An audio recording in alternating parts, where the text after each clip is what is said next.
Welcome to Real Estate Jeopardy, where we are going to test your knowledge of the real estate market in SLO County for the month of August, along with lending trivia. Serena and I are back with Darryl, and we have some intriguing stats to share with you, Jeopardy style. Great, now let's get ready to jump right into the game.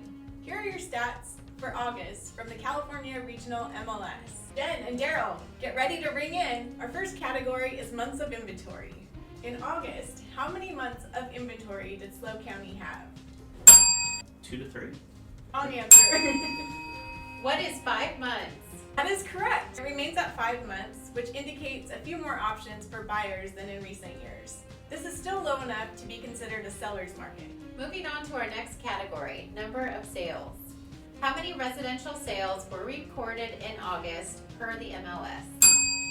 What is 229 sales? That's right. It was lower than last year at 283 and considerably lower than the year before in August of 2021 with 401 sales. Let's shift our focus to median days to sell. In August, what were the days to sell a property? What is 12 days? Correct. It's about the same as last month. Our final category for market update is median sales price. What was the median sales price for residential sales in August? What is $810,000? You're absolutely right. Cheers. Cheers. Cheers. It slid to $810K versus $830K last month, but remains higher than the median price last year at this time at $805, and higher than the sales price in August of 2021, which was $740K. We've had about $70,000 worth of appreciation in the last 2 years. Now we'll be adding in a little lending trivia. What is the typical rate for a 30-year fixed loan this week? Oh, I know that one.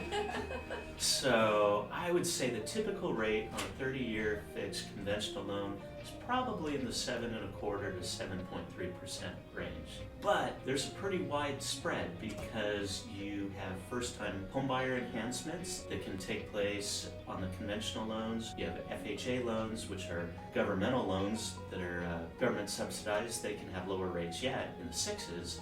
And then there's going to be some that are going to price you higher. It's not all bad news. It's not all bad news. What are the highest rates we have seen in 2023? Unfortunately, I know this one too. Yeah. They spiked this week. So we saw rates that were up about 7.5% and some up into the 8% range. Oh no. So we had the last 2 days have been better. Maybe a little bit of a ricochet effect. What are the highest mortgage rates in history? I know this one too.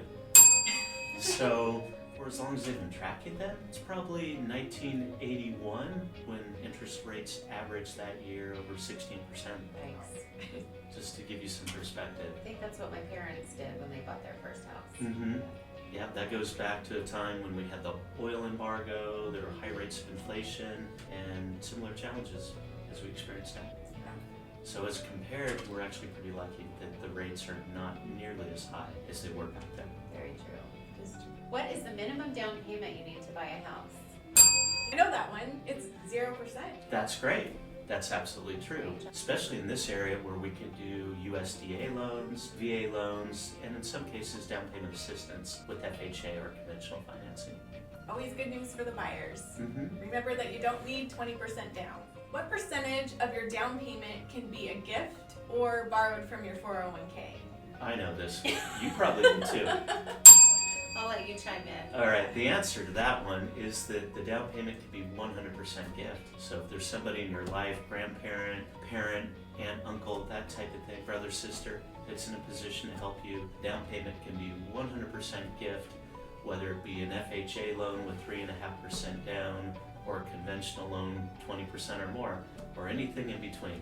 That's great. It can be a gift. You can borrow from your 401k without causing a taxable event. Go about it that way. How much can you borrow from your 401k? Is there a cap? It depends. You really have to talk to your 401k administrator about that. What is the minimum credit score needed to buy a home? This could be a trick question. I know this one. The scale, by the way, goes from 350 up to 850. 850 is unachievable. Top tier credit these days is probably 760 and above.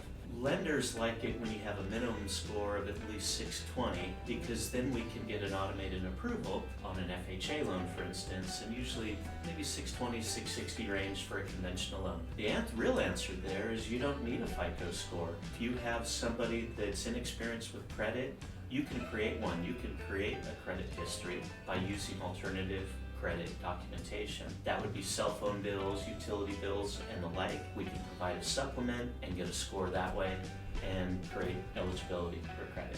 And it can be a manual underwrite rather than automated if necessary. Great news. And manual underwrites, we can actually work with credit scores in the 500 range. It's always better if we can consult with the clients up front and help them to get into that 620 range and above. What is the minimum income required to buy a house? What is zero? Darryl, am I right? You are right, actually. I think there's more to the story, though. There is more to the story. If you have somebody that's just starting out, maybe you have to be minimum of 18 years old to own property in California. In addition to that, you could always have a cosigner. So if you have somebody that's just starting out, or maybe they're a student, that type of thing, mom and dad, or another relative could be a cosigner for them. And believe it or not, they don't have to have any income. Very good. Would be a wise choice instead of renting. Absolutely. It could work well for a college student or Definitely. anybody just getting started. Well, that concludes our real estate Jeopardy and lending trivia for today. Thank you all for staying informed with up-to-date information on our SLO County real estate market. It is clear that the market is ever-changing, and staying informed is crucial for your success. We hope you enjoyed this rendition and found it informative. Stay tuned for next month's updates on the real estate market. And remember, whether you're buying or selling, aside from your agent and lender, knowledge is your best ally in the world of real estate. Until next time, cheers! Cheers! No.